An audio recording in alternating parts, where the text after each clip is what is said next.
Ako po ngayon magluluto mga kamamo ng peritong isda na tulingan. At ito po ang chicken na ihalo dito sa sapsyoy. Yan mga kamamo. Ito po yung ricado. Yan mga kamamo. At pinapakulo ko pa yung mantika. ang dilim dito. Ayan mga kamamo. Yan, update ko po kayo mamaya pag naluto na mga kamamo. Ayan po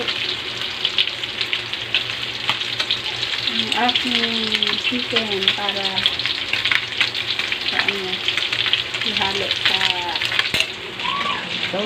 Nagluluto ako ngayon chicken. Ayan, nagprito ako ng tulingan. Ayan po mga kamamo ang ricado.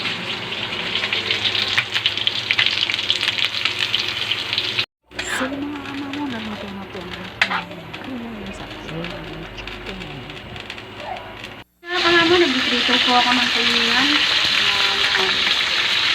Malapit na rin po ang luto. At babalik na rin na po mga kamamo. Ayan mga kamamo. Thank you for watching.